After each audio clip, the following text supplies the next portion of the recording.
What is going on, alpha males? Welcome back to the Alpha Male Podcast. Today is a special treat, patron Q&As. So if you want to ask me a question, if you want it to be part of one of these Q&As or just have me answer it, you can do that by becoming a patron. I'll put a link in the show notes or go to goodshepherdtraining.com. With that, I'll plug in the bio and we'll get into the questions. Who am I? A question we should all ask ourselves.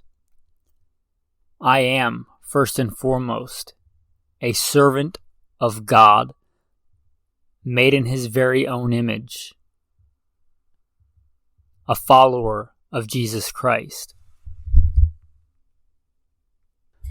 a simple man called by God to the Great Commission to share the good news of Jesus Christ. Next, a little bit about my background and what God has allowed me to do and blessed me to do in life. Grew up what most would consider very poor in the backwoods of the southeastern and mid-Atlantic United States, hunting and fishing.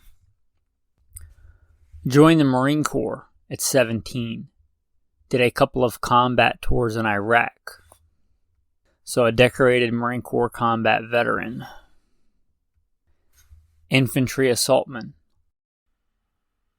After the combat tours, I was an urban warfare instructor for the United States Marine Corps under Mojave Viper.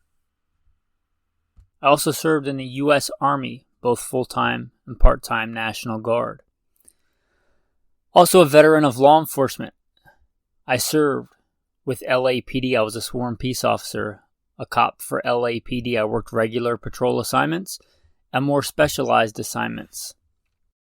One of those more specialized assignments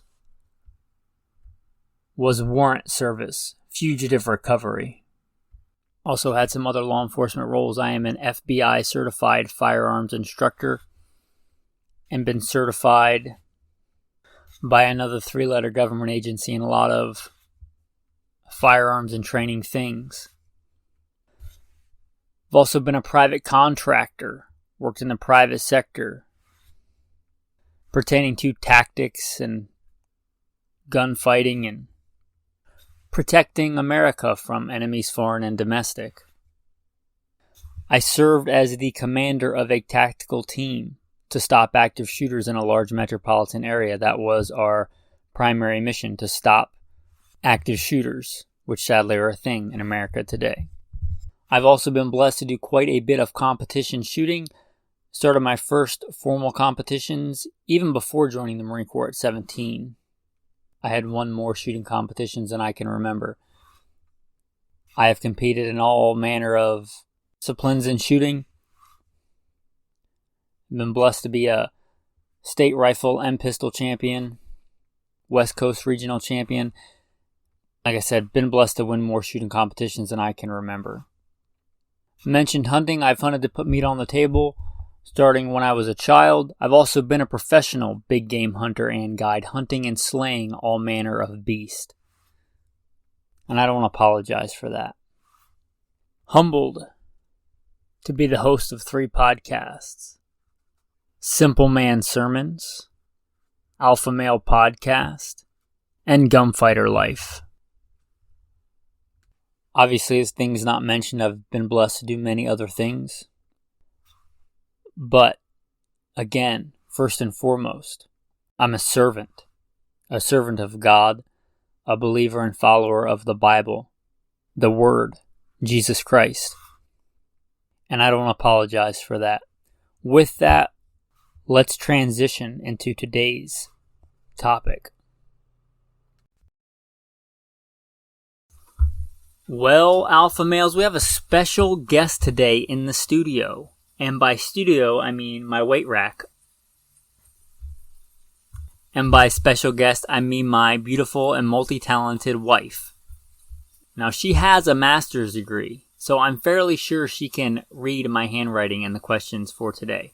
So she has graciously agreed to be part of this Q&A and ask the Qs. Hi folks, happy to be here. Alrighty, I am ready for question number 1 from our patrons. Alright, question number 1. How do you carry a knife? Okay, good question. So the primary way that I carry a knife is in my weak side hip pocket. So if I'm right-handed, which I am, I carry it in my left side pocket. There's a couple of reasons for this.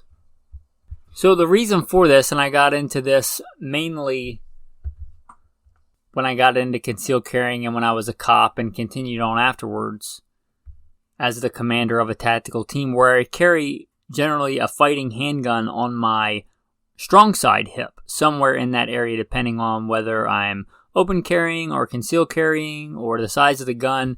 But somewhere in that 3 o'clock to 5 o'clock range, I will carry my defensive handgun.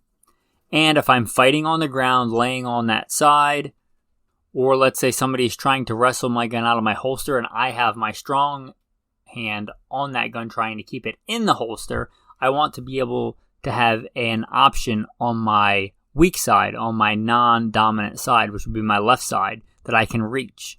And that's why I keep my knife there. Quick aside, I generally carry a fixed blade knife, a not huge, a small fixed blade knife in my weak side hip pocket with an ulti clip that I can grab quickly. If not that, then a good folding knife like a buck 110. But I generally always try and be consistent and carry in that left side hip pocket.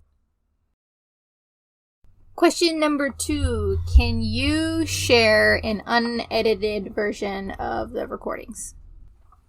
So yes, I do this for the patrons. They asked this, and I did provide this. So like that interview with Tales of the Gun, with the interview with my old friend John, I gave them the unedited, uncut version of that. And they also get access to some special episodes or episodes early, and all the ones I give them are commercial free. So yes, patrons, they asked this question, I provided, and if you become a patron, you get access to that stuff as well. Question number 3. How do you prepare for combat fitness training or physical fitness testing? Yep. So I got asked this question in the Patreon chat. One of the patrons asked how I get ready, or did get ready when I was in the military, both the Marine Corps and the Army, for physical training. I believe my primary response was something like this. The military, for good or bad, really emphasizes cardio. Whether it's true or not, you're kind of seen as a subpar soldier or Marine if you can't run, if you really struggle running. Running is highly prized in both the Marine Corps and the Army. I can't speak to the Air Force or the Navy. I was never in those.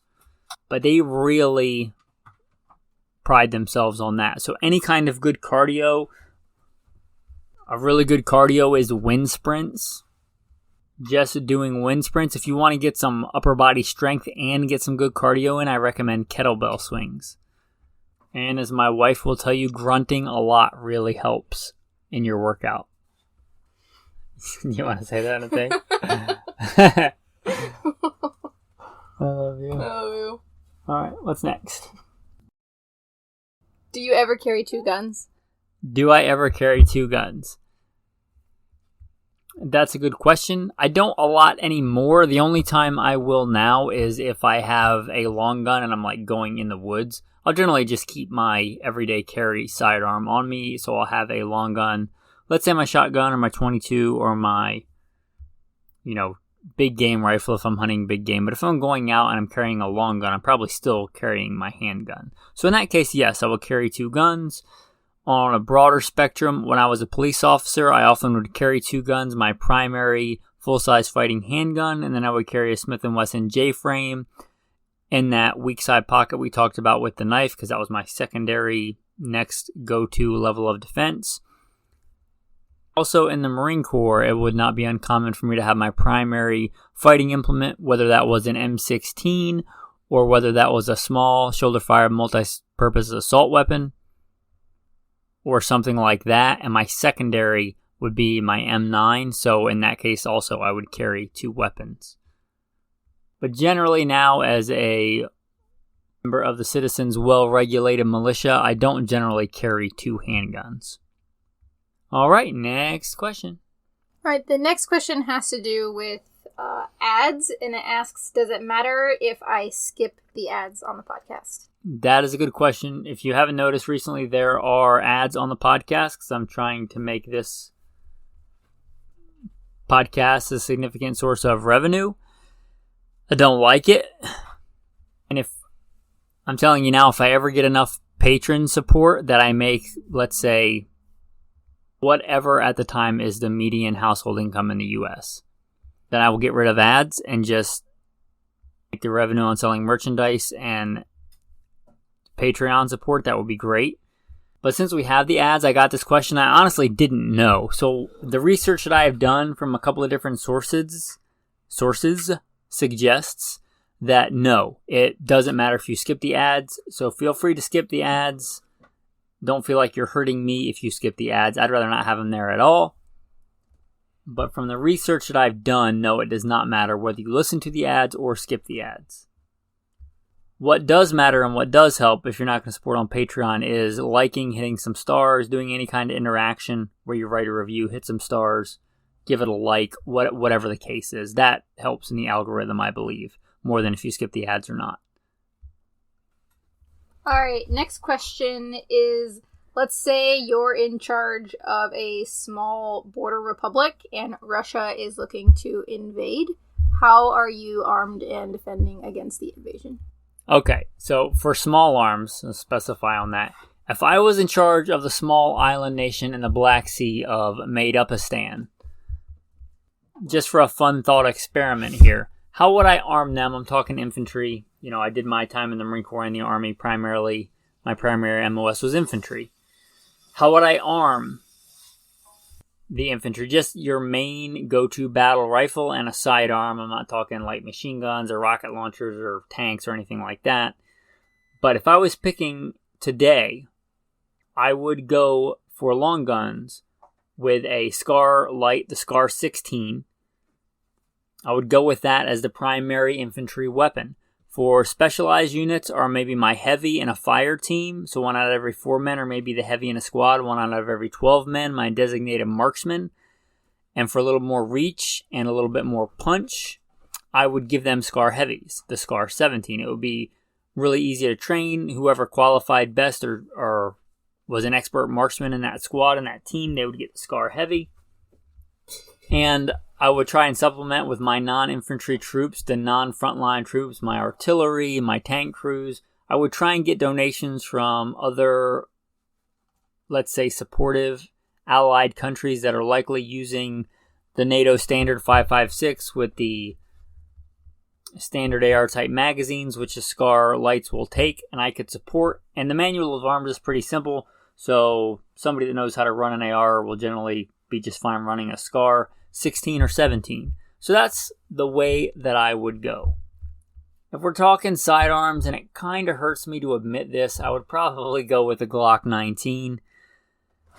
As much as I don't think it's the best handgun out there in professional gunfighters, I don't think it's the best for a military unit with all manner of experience or lack thereof of experience. Handguns are a backup tool. So with that and the amount of neglect they're likely going to see and the longevity I would want to get out of them, I would probably pick the Glock 19 as my handgun for my forces if I was picking. Alright, the next one is a conflicted card. We play conflicted all the time, so I just have my wife pick a random card. We play this on our group chat on Patreon. Conflicted, if you don't know, is a survival card game with a bunch of different scenarios. So, go ahead, wife. Alright, martial law has been declared. Random door-to-door weapon confiscations are going on, and outspoken people within your community are disappearing. You're married with young children, but have prepared well for their survival. A resistance group has formed and is asking for volunteers to fight back. Do you join them, and what do you tell your family? So there's two ways I may answer this if this is a real scenario we're talking about. If I was in that scenario, I would know whether that is an actual legit, like let's say, voted in, elected in our system government or a bunch of thugs. But my first thoughts, and this is a hard question, is I would just gather my family and a few close friends, hopefully, that I have in my tribe, and I would get out of there. I live a semi-nomadic lifestyle, if not fully nomadic lifestyle right now. I like to hunt and forage and do all those things. I have those skills now, so if something like this does happen, then I can just go. And I can go somewhere where they're not kicking down doors and confiscating guns. Hopefully be able to go somewhere where your Second Amendment rights are still recognized and honored, and be a productive part of that community. But a good question. All right, next question. All right, next question is, how do you deal with rust on an AK? Nice. Okay. Rust on an AK. And this is not particular to an AK, but there's a couple of things. One, don't freak out about it and overreact and take a bunch of the finish off. Because if it's finished, if it's parkerized or melanited or whatever, that finish is on there to prohibit rust. So if you strip a bunch of that finish off to get a little bit of rust off, you're probably doing more long-term harm than good. I have a couple of ways I like for dealing with really nasty weapons. One I learned as a police officer helping out in the armories. Being in the armory, you got a really nasty gun, some parts like this, you can literally take it out and soak it in a vat of simple green. Soak it for a couple of days even in a vat of simple green. Take it out, maybe spray it with some, depending on the finish, some brake cleaner or some WD-40, get all the simple green off, and then see how it looks. I would use some kind of cloth before, like let's say an old towel or something like that with the WD-40, before I went to the steel wool route. The next option is you could take, if it's a small part like that, you could take it and put it in a boiling mixture of vinegar and salt and kind of re-blue and turn that rust into not rust anymore, whatever the chemical procedure for that is. I don't know. I'm not a chemist. But a mixture of salt and vinegar, boil and dropping the part in there and then taking it out and wiping it off and then lubricating it properly should take care of the problem. And then using whatever your proper gun lubricant on there to store it is, CLP or Ballistol or whatever you want to use. But that's how I would deal with rust on an AK. Next question is, what do you think about over-aiming? Okay, so one of the patrons sent me this video on over-aiming and wasting time, and I agree with the fact that you certainly can do that. And I want to preface this with accuracy is relative, and accuracy is important. Speed is fine, but accuracy is final.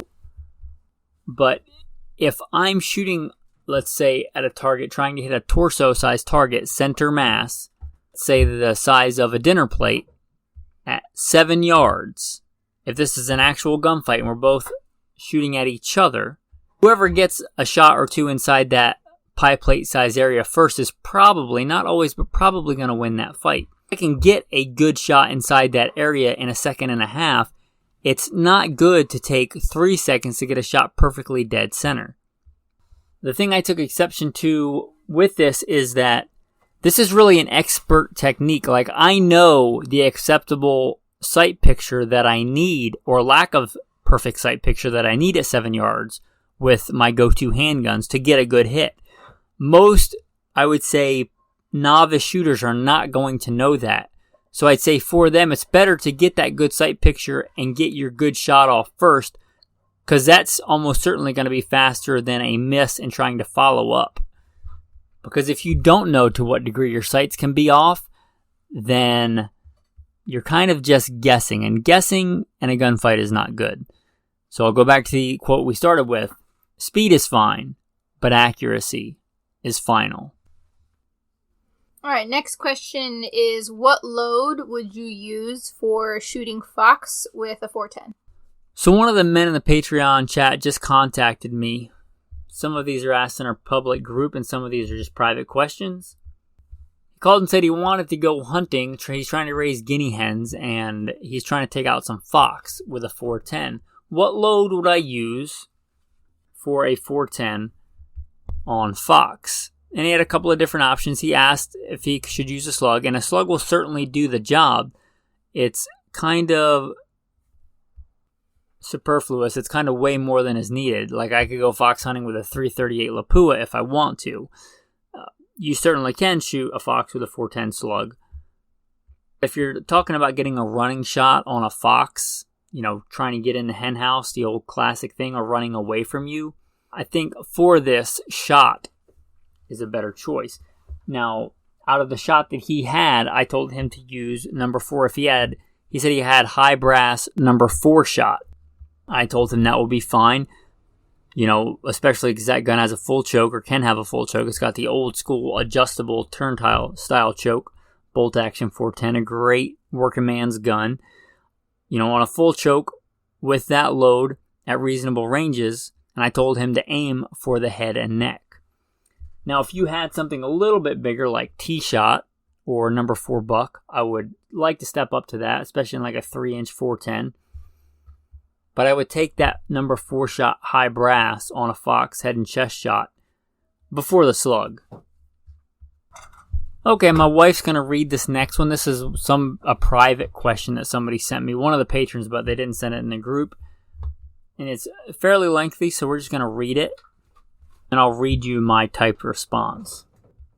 I inherited a 77 Remington 1100 12 gauge with a 30-inch barrel, fixed full choke. I'm not a trap/skeet shooter. Would like to use it for general purpose hunting and self-defense. Would you recommend cutting down the barrel a few inches to open choke, buy a second barrel, or leave as is? I considered buying a Mossberger Maverick, but I have a semi-auto just sitting there. Cool. And now I'm going to read you my typed response. Sir, I'm humbled. Thank you for your support and that you come to me for advice. The 1100 is a fine shotgun and sounds like yours was made on Remington. Still made good stuff. My advice is do not cut that barrel. You can go to Midway USA and get a new barrel that makes chokes very versatile and save the original. Also, you may be able to find a cheap good one on eBay. I prefer a smoothbore but rifled sighted barrel for all around apocalypse shotguns.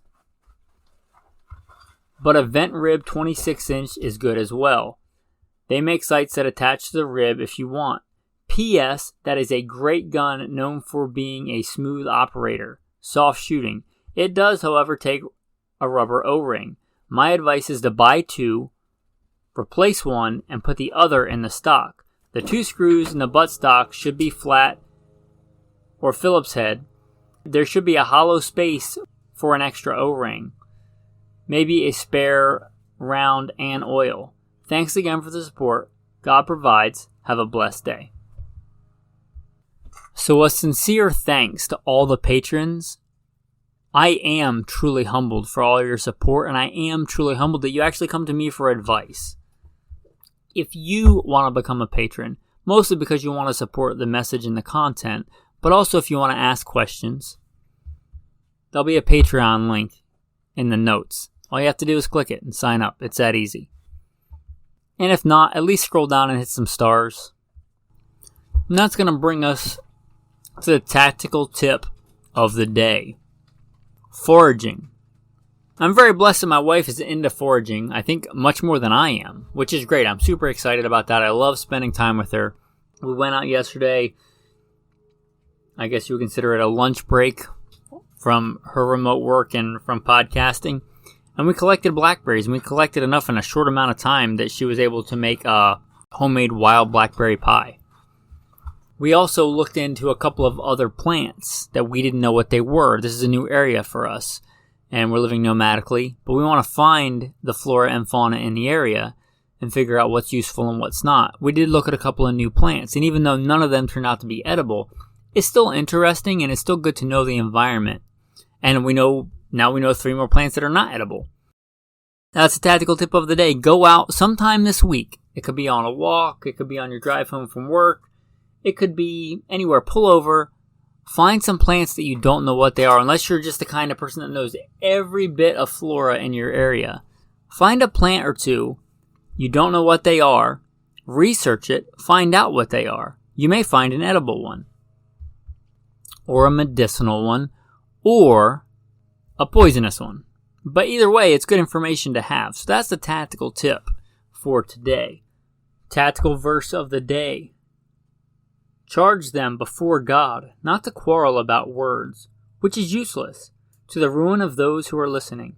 Make every effort to present yourself before God as tried and true, as an unashamed worker cutting a straight path with the word of truth, but avoiding godless chatter, for it will lead to further ungodliness, and their words will spread like cancer. Reminds me of another verse, which that often happens when I read a verse. It reminds me of one or several other verses. Man has tamed all manner of bird and beast, reptile, but no man can tame the tongue. It is an unruly evil full of deadly poison. With it, we bless God and then curse men who are made in the similitude of God. So do your best to avoid godless chatter, complaining, avoid speaking evil of another, and remember, God is love, and God loves perfectly, and He loves you perfectly, and He calls you to love your neighbor as yourself. Remember that man or woman, if you're thinking ill about them, before you speak ill about them. They are also made in the image of God. With that, men, thanks for listening. Have a blessed day.